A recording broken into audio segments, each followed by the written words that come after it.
കാലത്തിനടയാളങ്ങൾ കണ്ണു തുറന്നു കണ്ടിടുവിൻ. കാലം അതിനുടെ അന്ത്യത്തിൻ കർത്താവിൻ വരമാഗതമായി. നാസറെത്തും ഫാത്തിമയും മെഴുകുറിയായും ചൊല്ലുന്നു, ലോകം ഈ വിധം പോയി നാശത്തിൽ ചെന്നെത്തിയിടും. പിതാവും പുത്രനും പരിശുദ്ധാത്മാവുമായ ത്രിത്വൈക ദൈവത്തിൻ്റെ അത്യുന്നത നാമത്തിന് എന്നും ആരാധനയും സ്തുതിയും പുകഴ്ചയും ഉണ്ടായിരിക്കട്ടെ.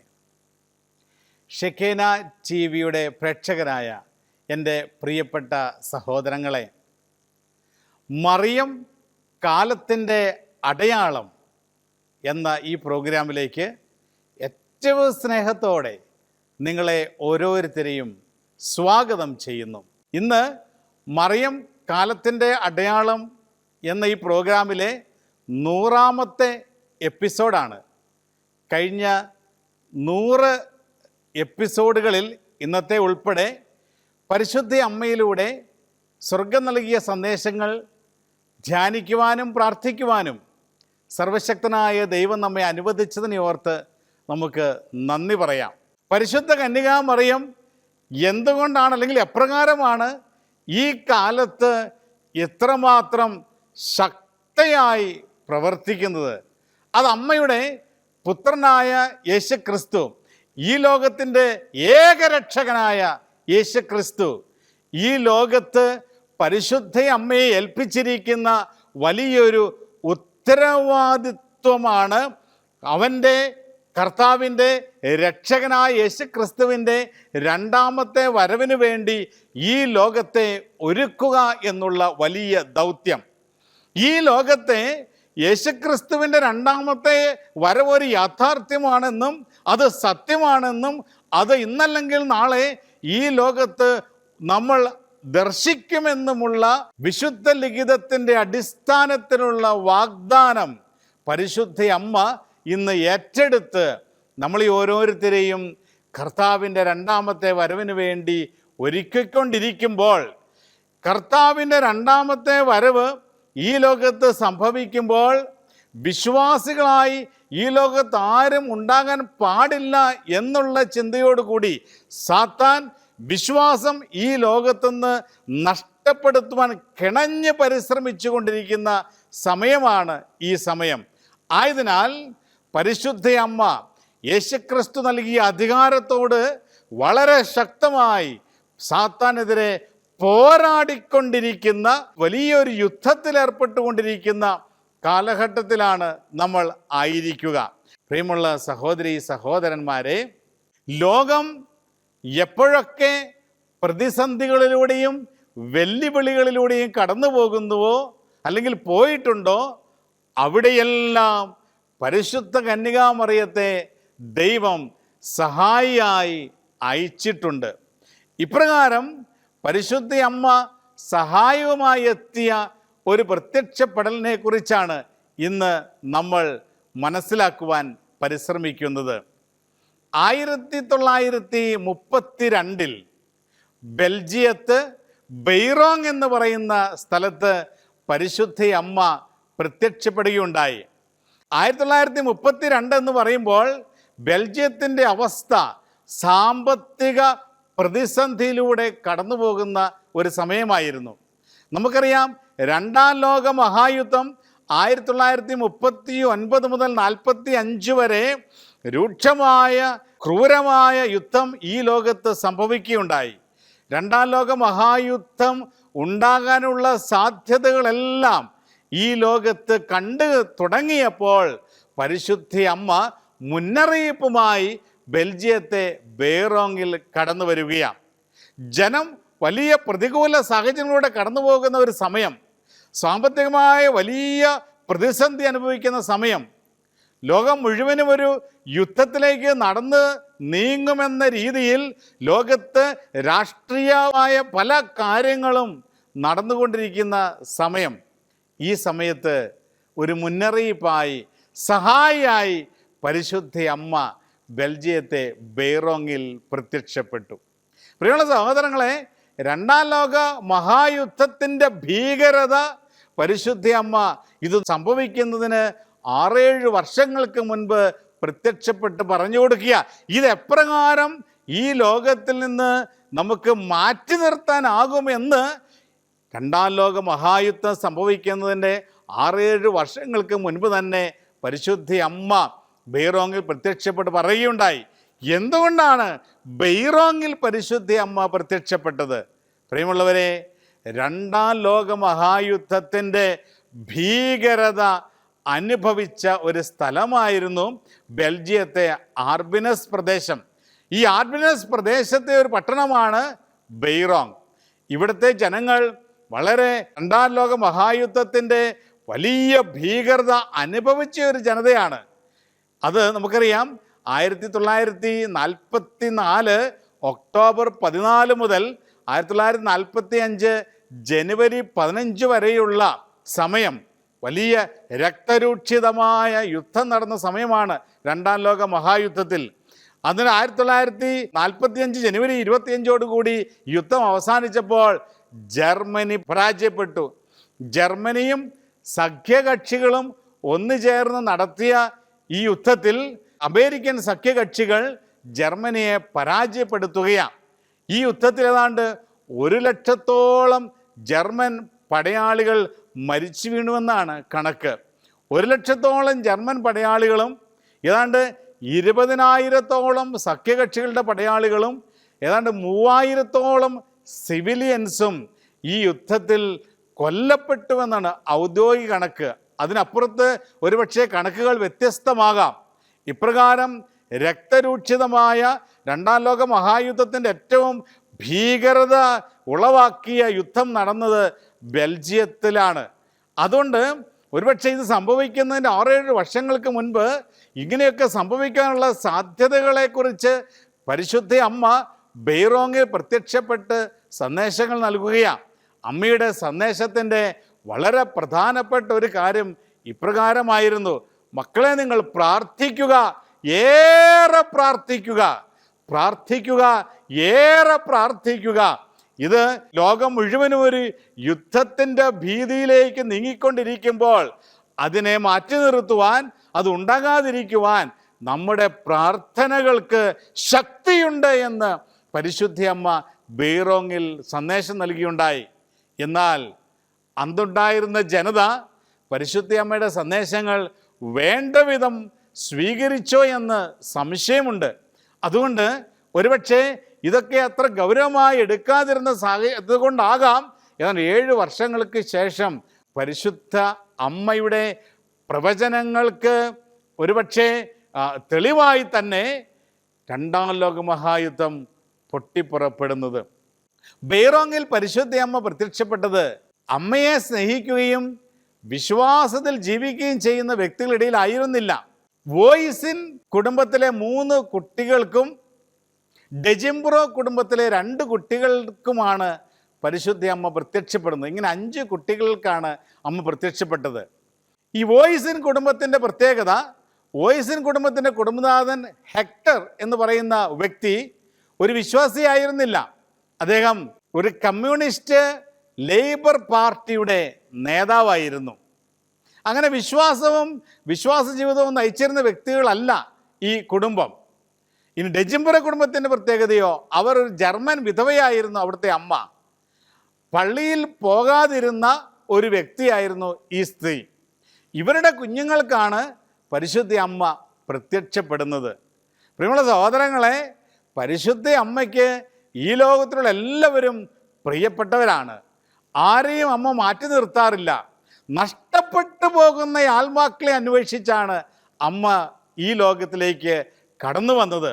അതുകൊണ്ട് ആരിലൂടെയാണോ ആത്മാക്കളെ നേടുവാനായിട്ട് സാധിക്കുക എന്ന് തിരിച്ചറിഞ്ഞുകൊണ്ട് ആ വ്യക്തികളുടെ ഇടയിലാണ് പരിശുദ്ധ അമ്മ ഈ ദൗത്യവുമായി കടന്നു വരുന്നത്. അങ്ങനെ ഈ കുഞ്ഞുങ്ങൾക്ക് അമ്മ പ്രത്യക്ഷപ്പെട്ടത് ഇപ്രകാരമാണ്. വോയിസിൻ കുടുംബത്തിലെ 2 കുഞ്ഞുങ്ങൾ ഫെർണാണ്ടോയും ആൽബർട്ടും തങ്ങളുടെ സഹോദരിയായ ഗിൽബർട്ടിനെ കൂട്ടിക്കൊണ്ടുവരുവാനായി ഒരു കോൺവെൻറ്റ് സ്കൂളിലേക്ക് യാത്രയായി. അവർ പോകുന്ന വഴി മറ്റ് 2 ഡെജിംബ്രോ കുടുംബത്തിലെ 2 കുട്ടികളും ആൻഡ്രിയും ഗിൽബർട്ടും ഇവരുടെ കൂടെ യാത്രയായി. ഇങ്ങനെ ഇവർ ഗവൺമെൻറ് സ്കൂളിലെത്തി ആ സ്കൂളിലെ ഗേറ്റിലെത്തി. അവിടെ എത്തിയപ്പോൾ അന്തരീക്ഷത്തിൽ ഒരു സ്ത്രീ ഉലാത്തുന്നതായിട്ട് ഇവർ കാണുകയാണ്. ഈ 4 കുട്ടികളും ഇത് കണ്ടു. അതിനുശേഷം ഈ 4 കുട്ടികൾ ഈ അന്തരീക്ഷത്തിൽ ഒരു വെള്ള അങ്കി ധരിച്ച ഒരു സ്ത്രീ, നീല കണ്ണുകളോടുകൂടി സുന്ദരിയായ ഈ സ്ത്രീ, തൻ്റെ കരങ്ങളിൽ ഒരു ജപമാല ഇങ്ങനെ തൂങ്ങിക്കിടക്കുന്ന ഒരു സ്ത്രീയെ അവർ കാണുകയാണ്. സ്ത്രീ കുട്ടികളെ നോക്കി പുഞ്ചിരിച്ചു. അതിനുശേഷം അപ്രത്യക്ഷയായി.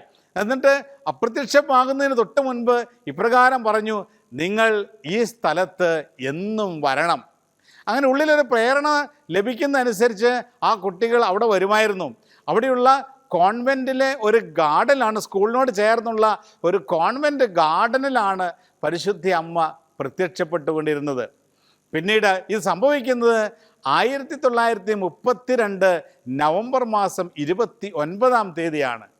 1932 നവംബർ മാസം 29-ാം തീയതി തങ്ങളുടെ സഹോദരിയെ സ്കൂളിൽ നിന്ന് കൂട്ടിക്കൊണ്ടുവരുവാനായി പോയ വോയ്സിൻ കുടുംബത്തിലെയും കൂടി ഡെജിംബ്രോ കുടുംബത്തിലെയും 4 കുട്ടികൾക്ക് അമ്മ അവിടെ പ്രത്യക്ഷപ്പെട്ടു. അതിനുശേഷം പിന്നീട് അവർ അവിടെ ചെന്നത് തങ്ങളുടെ സഹോദരി ഗിൽബർട്ടിനെയും കൂട്ടി, അങ്ങനെ 5 കുട്ടികളാണ് അവിടെ വീണ്ടും അമ്മയുടെ പ്രത്യക്ഷപ്പെടലുകൾ പിന്നീട് ലഭിക്കുവാൻ അനുഗ്രഹിക്കപ്പെട്ട കുട്ടികൾ.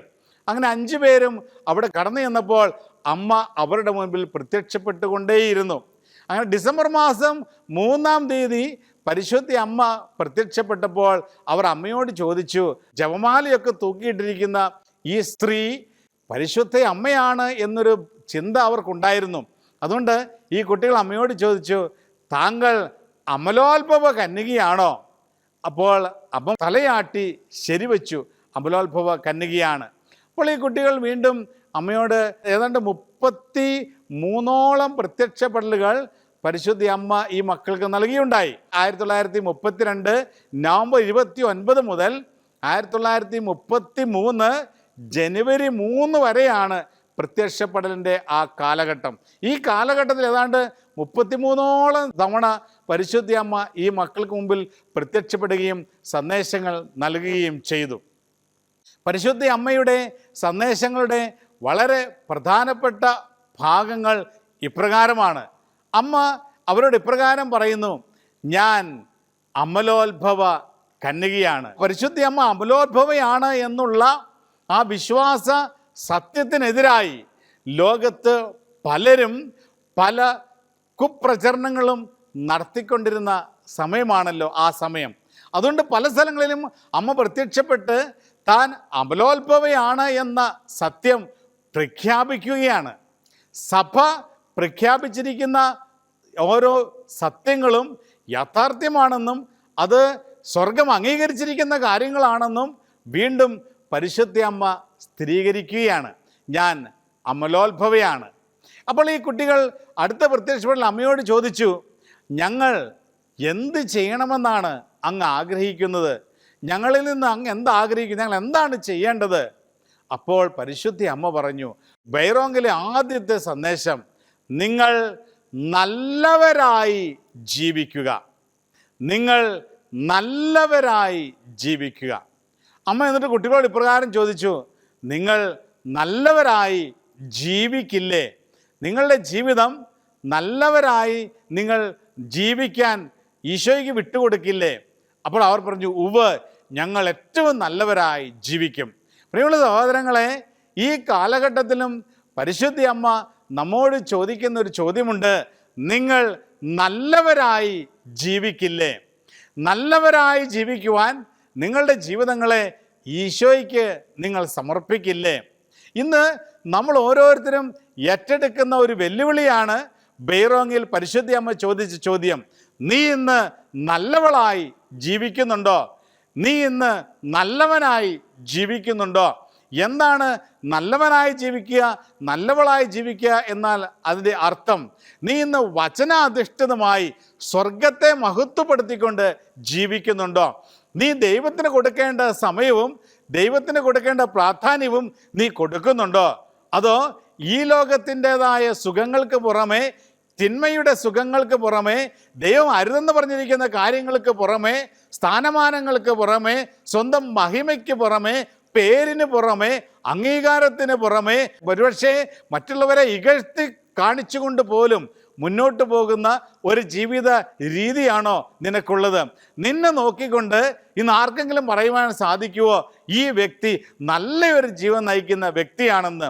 നിൻ്റെ അയൽവാസികൾക്കോ, നിൻ്റെ കൂടെ ജീവിക്കുന്നവർക്കോ, നിൻ്റെ മാതാപിതാക്കൾക്കോ, നിൻ്റെ മക്കൾക്കോ, ജീവിത പങ്കാളിക്കോ നിന്നെ നോക്കിക്കൊണ്ട് ദൈവസ്ഥയിൽ പറയുവാൻ സാധിക്കുമോ, ദൈവമേ, എനിക്ക് ഈ ഒരു വ്യക്തിയെ എൻ്റെ ഭർത്താവായി, ഭാര്യയായി, മകനായി, മകളായി, അയൽവാസിയായി, അപ്പനായി, അമ്മയായി ഒക്കെ നൽകിയതിന് ഞാൻ നന്ദി പറയുന്നു. കാരണം നല്ലവനായി ജീവിക്കുന്ന ഒരു വ്യക്തിയാണ് ഇദ്ദേഹം, ഇല്ലെങ്കിൽ നല്ലവളായി ജീവിക്കുന്ന ഒരു വ്യക്തിയാണ് ഇദ്ദേഹമെന്ന് എന്നെയും നിങ്ങളെയും നോക്കി മറ്റുള്ളവർക്ക് പറയുവാൻ സാധിക്കുമോ എന്ന് നമ്മളൊന്ന് ആത്മപരിശോധന നടത്തുന്നത് ഉചിതമാണ്. കാരണം പരിശുദ്ധി അമ്മ ഒരു മറുചോദ്യം ചോദിച്ചു, നിനക്ക് നല്ലവരായി നിങ്ങൾക്ക് ജീവിക്കാൻ സാധിക്കുമോ എന്ന്. പ്രിയമുള്ള സഹോദരങ്ങളെ, ദൈവം ആഗ്രഹിക്കുന്ന രീതിയിൽ നല്ലവരായി ജീവിക്കുവാനുള്ള ഒരു വെല്ലുവിളിയാണ് ഈ കാലഘട്ടത്തിൽ പരിശുദ്ധ അമ്മ നമുക്ക് മുൻപിൽ തുറന്നു വച്ചിരിക്കുക. ഡിസംബർ മാസം 17-ാം തീയതി അമ്മ പ്രത്യക്ഷപ്പെട്ടപ്പോൾ മക്കൾ അമ്മയോട് ചോദിച്ചു, അമ്മേ, ഇവിടെ എന്ത് ചെയ്യണമെന്ന് വൈദികർ ചോദിക്കുന്നു, അവരോട് ഞങ്ങൾ എന്ത് പറയണം? അപ്പോൾ അമ്മ പറഞ്ഞു, ഇവിടെ ഒരു ചാപ്പൽ പണിയണം. ലോകത്തിൻ്റെ വിവിധ സ്ഥലങ്ങളിൽ നിന്ന് ജനങ്ങൾ തീർത്ഥാടകരായി ഇവിടെ വരികയും ഇവിടെ പ്രാർത്ഥിക്കുകയും ചെയ്യണമെന്നത് എൻ്റെ പുത്രൻ്റെ ആഗ്രഹമാണ്. അതുകൊണ്ട് ഇവിടെ ഒരു ചാപ്പൽ പണിയണം. പ്രിയമുള്ള സഹോദരങ്ങളെ, പരിശുദ്ധി അമ്മ പ്രത്യക്ഷപ്പെടുന്ന സ്ഥലങ്ങളിലൊക്കെ പരിശുദ്ധി അമ്മ ചില സ്ഥലങ്ങളിൽ ഒരു പള്ളി പണിയുവാനോ ദേവാലയം പണിയുവാനോ അമ്മ പറയുന്നുണ്ട്. അതിൻ്റെ കാരണം ഇപ്രകാരമാണ്. ദേവാലയത്തിലാണ് ബലിയർപ്പണം നടക്കുന്നത്. അവിടെ അമ്മയുടെ പുത്രനായ യേശുക്രിസ്തു ബലിയർപ്പിച്ച് ജനങ്ങൾ അവനെ ആരാധിക്കുമ്പോൾ അവിടെയുള്ള തിന്മ, സാത്താൻ്റെ കോട്ടകൾ തകരപ്പെടുകയാണ്. അതുകൊണ്ടാണ് പരിശുദ്ധി അമ്മ ഓരോ സ്ഥലങ്ങളിലും ദേവാലയം പണിയണം, പള്ളി പണിയണം, ചാപ്പലെങ്കിലും പണിയണമെന്ന് പറയുക. കാരണം ബലിയർപ്പിക്കുന്ന ആരാധനാലയങ്ങളാണ് ചാപ്പല്, പള്ളി, ദേവാലയങ്ങൾ. ഇവിടെയാണ് ബലിയർപ്പണം നടക്കുക. ബലിയർപ്പണ സമയത്ത് തിന്മ തകർന്നടിയുന്ന നിമിഷങ്ങളാണ്. അതുകൊണ്ട് ജനം കൂട്ടം കൂട്ടമായി തീർത്ഥാടകരായി ഇവിടെ വന്ന് ബലിയർപ്പിച്ച് പ്രാർത്ഥിക്കണമെന്ന് പരിശുദ്ധി അമ്മ സ്വർഗം ആഗ്രഹിക്കുന്നതായി പ്രഖ്യാപിച്ചു. അതിനുശേഷം അമ്മ ഇവരോട് ഇപ്രകാരം ചോദിച്ചു, നിങ്ങൾ എൻ്റെ പുത്രനെ സ്നേഹിക്കുന്നുവോ? ഈശോയെ നിങ്ങൾ സ്നേഹിക്കുന്നുവോ എന്നൊരു ചോദ്യം പരിശുദ്ധി അമ്മ ഒരു പ്രത്യക്ഷപ്പെടലിൽ മക്കളോട് ചോദിക്കുകയുണ്ടായി. പ്രിയമുള്ള സഹോദരങ്ങളെ, ഇന്ന് ആ ചോദ്യം നമ്മോടും സ്വർഗം ചോദിക്കുന്നുണ്ട്. നീ എൻ്റെ പുത്രനെ സ്നേഹിക്കുന്നുവോ? പരിശുദ്ധി അമ്മ ചോദിക്കുന്നു, നീ ഈശോയെ സ്നേഹിക്കുന്നുവോ? പ്രിയമുള്ളവരെ, ഇന്ന് വ്യക്തിപരമായി നമ്മൾ ഓരോരുത്തരും ദൈവസന്നിധിയിൽ ഉത്തരം കൊടുക്കണം. നമ്മൾക്ക് ഓരോരുത്തർക്കും ഈശോയോടുള്ള സ്നേഹം എത്രമാത്രം ഉണ്ട് എന്ന്. പത്രോസിനോട് ഈശോ ചോദിച്ചു, നീ ഇന്ന് എന്നെ സ്നേഹിക്കുന്നുവോ? പത്രോസ് 3 പ്രാവശ്യം ഈശോയെ തള്ളിപ്പറഞ്ഞതിന് ശേഷം വീണ്ടും 3 പ്രാവശ്യം ഈശോ പത്രോസിനോട് ചോദിക്കുക, പത്രോസേ, നീ എന്നെ സ്നേഹിക്കുന്നുവോ? നമ്മുടെയൊക്കെ ജീവിതങ്ങളിൽ സഹോദരങ്ങളെ, എത്ര പ്രാവശ്യം നമ്മൾ ഈശോയെ തള്ളിപ്പറഞ്ഞിട്ടുണ്ടാകും? എത്ര പ്രാവശ്യം ഈശോ പറഞ്ഞ കാര്യങ്ങൾ നമ്മൾ ചെയ്യാതിരുന്ന് ഈശോയെ വേദനിപ്പിച്ചിട്ടുണ്ടാകും? ഇന്ന് ഈശോ നമ്മളോട് ചോദിക്കുന്ന ഒരു ചോദ്യമാണ്, നീ എന്നെ സ്നേഹിക്കുന്നുവോ? ഇന്ന് വ്യക്തിപരമായി നമ്മളത് ഉത്തരം കൊടുക്കണം. എത്രമാത്രം നമ്മൾ ഈശോയെ സ്നേഹിക്കുന്നുവെന്ന് ചിന്തിക്കണം. ഈ ലോകത്തിൽ ഈശോയെ സ്നേഹിക്കുന്ന ഒരു വ്യക്തിയാണ് ഞാനെങ്കിൽ, നീയെങ്കിൽ ഈശോ വേദനിക്കുന്ന ഒരു കാര്യവും നമ്മൾ ചെയ്യില്ല. ഈശോയെ വേദനിപ്പിക്കുന്ന കാര്യങ്ങൾ നമ്മളെയും വേദനിപ്പിക്കും. കാരണം നമ്മൾ ഈശോയെ സ്നേഹിക്കുന്നവരാണ്. ഈശോയ്ക്കെതിരായി ആരെങ്കിലും എന്തെങ്കിലും പറയുമ്പോൾ നമ്മുടെ ഹൃദയം വേദനിക്കും.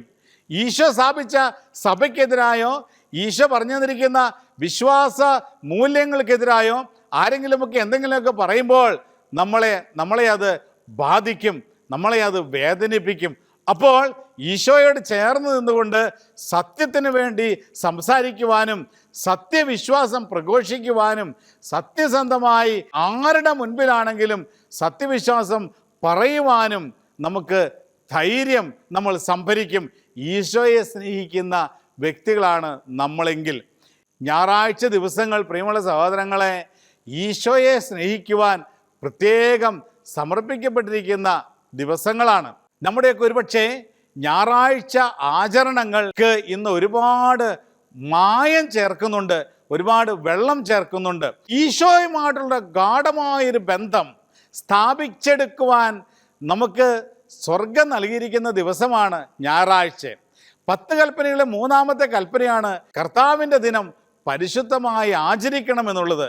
ഇന്ന് ക്രൈസ്തവരായ നമ്മൾ ഞായറാഴ്ച ദിവസങ്ങളെ സാബത്തിനെ ചവിട്ടിമെതിക്കുന്ന അനുഭവങ്ങളിലൂടെ നമ്മൾ കടന്നു പോകുന്നുണ്ട്. ബോധപൂർവം അല്ലാതെയോ ഞായറാഴ്ച ദിവസങ്ങളിൽ ദൈവാരാധനയ്ക്ക് മാറ്റിവെച്ച് ഈശോയുള്ള സ്നേഹത്തിൽ വളരേണ്ട ദിവസങ്ങൾ, അല്ലെങ്കിൽ ഞായറാഴ്ച ദിവസം മറ്റു പല കാര്യങ്ങൾക്ക് വേണ്ടി ഓടി നടക്കുന്ന ക്രൈസ്തവരുണ്ട്, കുടുംബങ്ങളുണ്ട്.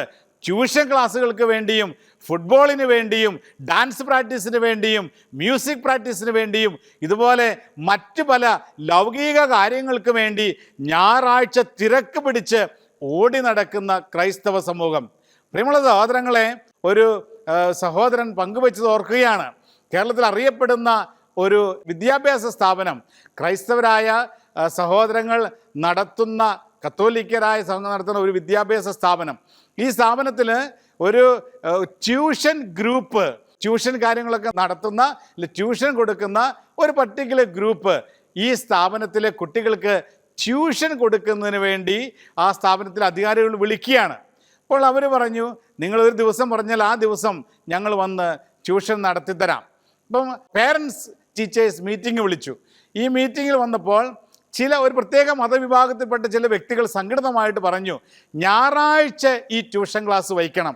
ഞായറാഴ്ച ട്യൂഷൻ ക്ലാസ് വെച്ചാലാണ് ഞങ്ങൾക്ക് കുട്ടികളെ ഏറ്റവും സൗകര്യമായിട്ട് വിടാൻ സാധിക്കുന്നത്. അതവർ സംഘടിതമായി ചില വ്യക്തി താല്പര്യങ്ങളോടുകൂടി ഒന്നിച്ചു വന്ന് പറഞ്ഞ കാര്യമാണ്. അപ്പോൾ അവിടെ കൂടിയിരുന്നവർ ഏതാണ്ട് ഒരു 70% ആളുകൾ കത്തോലിക്കരായ മാതാപിതാക്കളാണ്. ഈ ഇത്രയും ആളുകൾ കൂടിയിരുന്നിട്ടും ഏതാനും ചില ആളുകൾ സംഘടിതമായി ഞായറാഴ്ച ഈ ട്യൂഷൻ ക്ലാസ് വെക്കണമെന്ന് പറഞ്ഞപ്പോൾ 70% കത്തോലിക്കരായ മാതാപിതാക്കൾ ഇരിക്കുന്ന ആ ഗ്രൂപ്പിൽ നിന്ന് ഒരേ ഒരു വ്യക്തി എഴുന്നേറ്റ് നിന്ന് പറഞ്ഞു, ഞായറാഴ്ച ട്യൂഷൻ വയ്ക്കാൻ പറ്റില്ല, ഞങ്ങൾക്ക് ദേവാലയത്തിൽ പോകണം, ഞങ്ങളുടെ കുട്ടികൾക്ക് വിശ്വാസ പരിശീലനമുണ്ട്, വേദപാഠ ക്ലാസ് ഉണ്ട്, ഞായറാഴ്ച ട്യൂഷൻ വെച്ചാൽ ഉള്ള ഭവിഷ്യത്ത് ഇതാണ്, അവർക്ക് പള്ളിയിൽ പോകാൻ കുട്ടികൾക്ക് പറ്റില്ല, +1 +2 ഒക്കെ പഠിക്കുന്ന കുട്ടികളാണ്, അതുപോലെ ഒപ്പം തന്നെ 8, 9, 10 പഠിക്കുന്ന കുട്ടികൾ, ഈ പ്രായത്തിൽ വിശ്വാസത്തിൽ വളരേണ്ട കുട്ടികൾ, വിശ്വാസ അധിഷ്ഠിതമായി മുന്നോട്ട് പോകേണ്ട കുട്ടികൾ, അവർ ഞായറാഴ്ച ദിവസങ്ങളിൽ ട്യൂഷൻ ക്ലാസ്സിന് സ്കൂളുകളിലല്ല പോകേണ്ടത്, ദേവാലയത്തിൽ പോയി ബലിയർപ്പിച്ച് വേദപാഠ ക്ലാസ്സുകളിൽ ദൈവത്തെക്കുറിച്ച് പഠിക്കണം എന്നുള്ള ബോധ്യത്തോടു കൂടി ഒരു പിതാവ് എഴുന്നേറ്റെന്ന് പറഞ്ഞു, ഞായറാഴ്ച വയ്ക്കാൻ പാടില്ല. എന്നാൽ അവിടെ ഇരുന്ന ആരും ക്രൈസ്തവരായ മാതാപിതാക്കൾ ആരും ഈ ഒരു സജഷനെ സപ്പോർട്ട് ചെയ്തില്ല. അവരാരും ഒരക്ഷരം പറഞ്ഞില്ല. അതുകൊണ്ട് മറ്റൊരു മതവിഭാഗത്തിലെ ആളുകൾ സംഘടിതമായി വന്നവർ കൂടുതൽ ഞായറാഴ്ച വെച്ചാലേ ഞങ്ങൾക്ക് കുട്ടികളെ വിടാൻ സാധിക്കുകയുള്ളൂ, ഞായറാഴ്ച ഞങ്ങൾക്ക് ഏറ്റവും കൺവീനിയൻ്റ് ആയിട്ട് ദിവസം എന്നൊക്കെ പറഞ്ഞു കഴിഞ്ഞപ്പോൾ ആ മാനേജ്മെൻറ്റ് ഞായറാഴ്ച ദിവസം ഈ ഗ്രൂപ്പിൻ്റെ ട്യൂഷൻ നടത്തുവാൻ തീരുമാനിക്കുകയാണ്. പ്രിയമുള്ള സഹോദരങ്ങളെ, ഇതാണ് വലിയ അപകടകരമായ ഒരു പോക്ക്. നമ്മുടെ സഭയ്ക്കും നമ്മുടെ വിദ്യാഭ്യാസ സ്ഥാപനങ്ങൾക്കും മാനേജ്മെൻറ്റിനും ഒക്കെ പറ്റുന്ന വലിയ തെറ്റാണിത്. ഞായറാഴ്ച ദിവസങ്ങളിൽ, ബലിയർപ്പിക്കേണ്ട ദിവസങ്ങളിൽ കുട്ടികളെ ട്യൂഷൻ ക്ലാസ്സിന് മൂലം ഫുട്ബോളിന് പോകേണ്ടത് കൊണ്ട്, ഇല്ലെങ്കിൽ മറ്റു പല കാര്യങ്ങൾക്ക് വേണ്ടി പോകേണ്ടത് കൊണ്ട് ഞായറാഴ്ച ആചരണം ചവിട്ടിമെതിക്കുന്ന വിദ്യാഭ്യാസ സ്ഥാപനങ്ങൾ കത്തോലിക്ക സഭയിൽ ഇന്ന് ഉയർന്നുകൊണ്ടിരിക്കുമ്പോൾ മനസ്സിലാക്കുക, നീ ഇന്ന് യേശുക്രിസ്തുവിനെ സ്നേഹിക്കുന്നുണ്ടോ? ഞാനൊരു പുരോഹിതനാണെന്ന് പറയാം, ഒരുപക്ഷെ സന്യാസിയാണെന്ന് പറയാം, ഞാനൊരു വിശ്വാസിയാണെന്ന് പറയാം, എന്നാൽ ഈ പറച്ചിൽ അതിലെന്തെങ്കിലും സത്യമുണ്ടോ?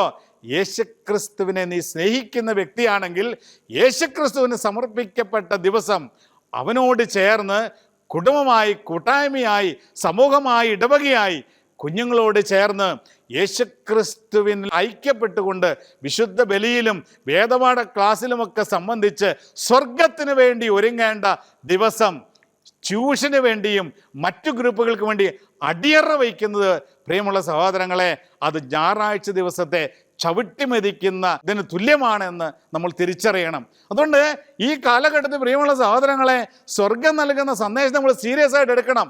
ക്രൈസ്തവരായ മാതാപിതാക്കളാണ് നിങ്ങളെങ്കിൽ ഞായറാഴ്ച ദിവസങ്ങളിൽ സ്കൂളിൽ ട്യൂഷൻ വെക്കുന്നതിനെതിരായിട്ട് നിങ്ങൾ സംസാരിക്കണം. കാരണം അന്ന് ദേവാലയത്തിൽ കുഞ്ഞുങ്ങളെ കൊണ്ടുപോകേണ്ട ദിവസമാണ്, ദൈവസന്നിധിയിൽ കുഞ്ഞുങ്ങൾ വളരേണ്ട ദിവസമാണ്, കൂദാശയിൽ വളരേണ്ട ദിവസമാണ്, ട്യൂഷനിൽ വളരേണ്ട ദിവസമല്ല ഞായറാഴ്ച ദിവസം. അതിന് മറ്റു ദിവസങ്ങളുണ്ട്. പ്രിയമുള്ളവരെ, യേശുക്രിസ്തുവിന് വില കൊടുക്കുന്ന മക്കളായി മാറണമെന്ന്, യേശുക്രിസ്തുവിനെ സ്നേഹിക്കുന്ന മക്കളായി മാറണമെന്ന് പരിശുദ്ധ അമ്മ ബെയ്റോങ്ങിൽ സന്ദേശം നൽകുകയാണ്.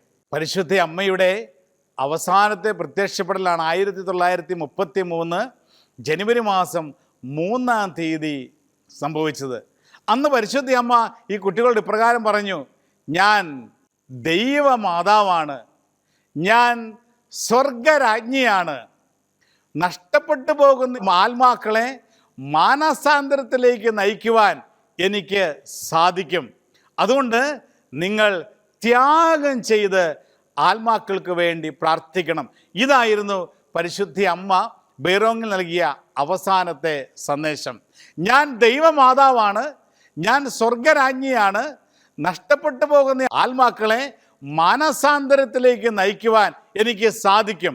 അതിനായി നിങ്ങൾ ത്യാഗം ചെയ്ത് പ്രാർത്ഥിക്കണം. പ്രിയമുള്ള സഹോദരങ്ങളെ, ഈ കാലഘട്ടത്തിൽ നമ്മൾ ഓരോരുത്തരും ഏറ്റെടുക്കേണ്ട വലിയൊരു ഉത്തരവാദിത്വമാണ് ഇത്.